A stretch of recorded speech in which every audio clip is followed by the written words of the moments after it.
Last की 2 video में हमने गीत गोविंद के बारे में बात करी। हमने ये जाना कि आखिरकार गीत गोविंद किसने बनाया था, गीत गोविंद गाने से क्या भाव प्रकट होता है, गीत गोविंद गाने से आपके अंदर कैसा भाव आता है।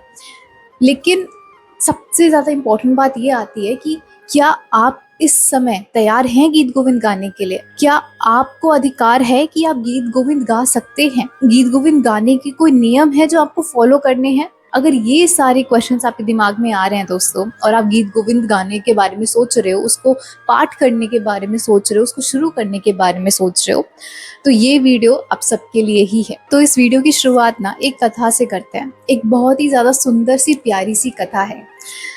हुआ कुछ ऐसा कि कई वर्षों बाद जब गीत गोविंद जयदेव जी लिख के चले गए थे, एक छोटी सी बालिका, एक छोटी सी लड़की थी जो रोज जगन्नाथ जी जाती थी।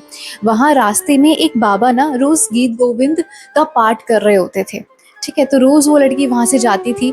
तो उस लड़की को ना उस गीत गोविंद का जो पूरा लय था, पूरा जो स्वर था, वो याद हो गया। क्या होता है, जब भी हमें कुछ नया नया गाना हमें सुनाई देता है या फिर कोई एक नई धुन सुनाई देती है हमें, तो फिर हम वही गाते रहते हैं, है ना।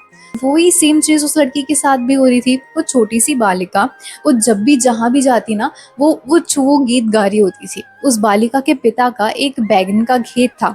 तो बेसिकली वो जो बालिका है वो बैगन के खेत में जाती थी, पानी वानी देती थी पौधों को, सारी डे टू डे एक्टिविटीज कर रही होती थी।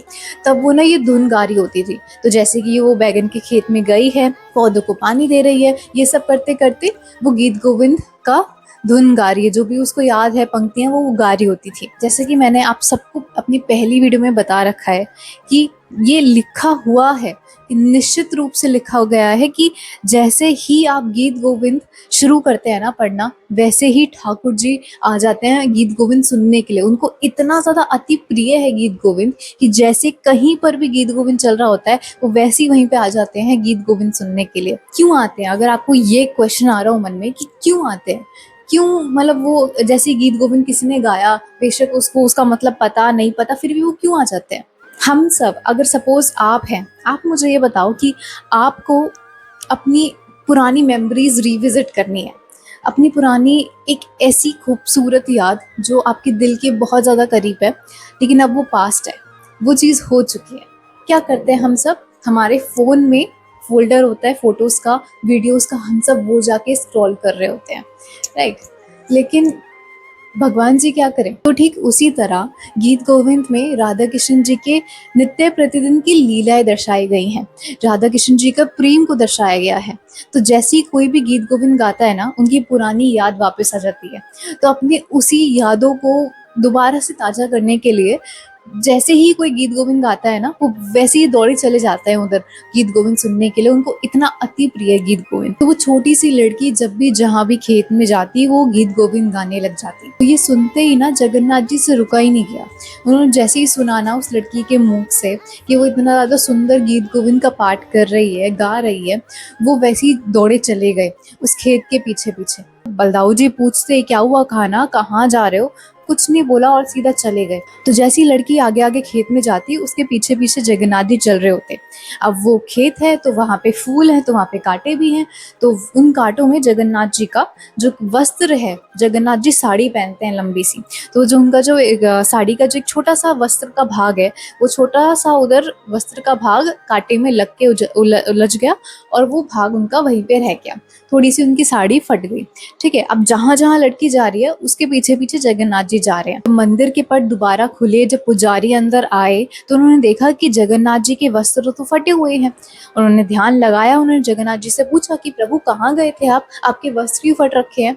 फिर थोड़ी पूछताछ के बाद जगन्नाथ जी बताते कि वो एक लड़की है, वो बालिका है, गीत गोविंद गाती है, बहुत सुंदर गीत गोविंद गाती है, वो सुनने के लिए मैं गया था तो उसी में मेरे वस्त्र फट गए। तो अब ऐसे हर जगह ऐसा हो गया, जगन्नाथ जी गीत गोविंद सुनने के लिए उस लड़की के पीछे पीछे जाते हैं। उस लड़की को बुलाया गया, उसका पूरा श्रृंगार किया, उसको नहलाया, उसको अच्छे वस्त्र पहनाए, उसको मंदिर में बुलाया कि आप मंदिर में आओ, मंदिर में आके आप गीत गोविंद गाओ, ताकि जगन्नाथ जी को ना बाहर आपके पीछे पीछे ना जाना पड़े। आप आओ मंदिर में, आप गीत गोविंद गाओ, उनको सुनाओ। तो तब से ना एक नियम निकल गया कि जब भी हम सब गीत गोविंद का पाठ कर रहे होंगे, हम एक आसन रखेंगे जगन्नाथ जी के लिए, जगन्नाथ जी ताकि उस पर आए, एक जगह बैठे और गाएं, ताकि उनको ना कोई भी कष्ट ना हो, उनको तकलीफ ना हो। ऐसे वो बेचारे जगन्नाथ जी पीछे पीछे डोले जा रहे हैं नंगे पैर, कभी उनको कांटे चुभ रहे हैं, कभी उनके वस्त्र फट रहे हैं। इसलिए ये एक नियम बना दिया गया कि अब से जो भी गीत गोविंद गाएगा वो आराम से एक जगह लेगा, एक स्थान लेगा, एक आसन ग्रहण करेगा, एक आसन पे बैठेगा, अपने सामने एक आसन रखेगा जहाँ पे जगन्नाथ जी आएंगे, बैठ के वो गीत गोविंद सुनेंगे। तो बस यही सेम चीज़ आपको भी करनी है। जब भी आप गीत गोविंद का पाठ कर रहे हो ना, आप बैठ गए एक जगह, ठीक है, उसके बाद आपने सामने एक आसन रख लिया। जो आसन आप बोलोगे कि ये आसन मैं जगन्नाथ जी के लिए रख रही हूँ, आपको ये मानना है कि जगन्नाथ जी आएंगे, जगन्नाथ जी आके उस आसन पे विराजमान होंगे, जगन्नाथ जी आपके वो गीत गोविंद सुन रहे होंगे। तो ये सबसे पहला नियम है। और ये कोई इनडेफिनेट रूल नहीं है कि ऐसा करना ही करना है, ऐसा नहीं किया तो आपको पाप चढ़ेगा, नहीं, ऐसा कुछ भी नहीं है। ये बस क्योंकि ऐसा माना जाता है, निश्चित रूप से माना जाता है कि जो कोई भी गीत गोविंद गाता है जगन्नाथ जी जरूर आते हैं सुनने के लिए। इसीलिए बस एक तरीके से एक एक छोटा सा रूल बना दिया ताकि जगन्नाथ जी को कोई दिक्कत ना हो। इनफैक्ट ये भी कहा जाता है कि जब भी आप गीत गोविंद का पाठ कर रहे हो ना, आप देख लो कि मौसम ठीक ठाक तो है, कहीं बारिश तो नहीं हो रही, कभी जगन्नाथ जी चल के आए और बारिश में भीग जाए, कहीं बहुत ज़्यादा कड़कती धूप तो नहीं हो रही कि जगन्नाथ जी आए और उनको इतनी ज़्यादा धूप लगे, गर्मी लगे। मौसम ठीक है, अनुकूल है, और फिर अनुकूल है तो आप गीत गोविंद का पाठ कर लो। ये कोई बहुत ज़्यादा स्ट्रिक्ट रूल नहीं है, ये नहीं है कि आपने ऐसा नहीं किया तो आपको पाप लगेगा, नहीं।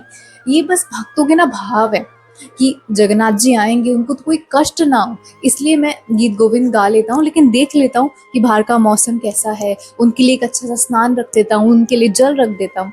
तो ये बस अंदर का भाव है। दूसरी चीज देखो क्या होता है कि अगर हम कुछ पढ़ रहे होते हैं, अगर हम लॉ के स्टूडेंट हैं, है ना, तो लॉ करने के लिए हमें सबसे पहले क्या करना होगा? सबसे पहले तो ऑब्वियसली हमें अपना स्कूल कंप्लीट करना होगा। हम फर्स्ट क्लास में आते हैं, ट्वेल्थ क्लास में जाते हैं, उसके बाद कॉलेज में जाते हैं, उसके बाद यूनिवर्सिटी में जाते हैं, है ना, हमारा ग्रेजुएशन होता है, पोस्ट ग्रेजुएशन होता है।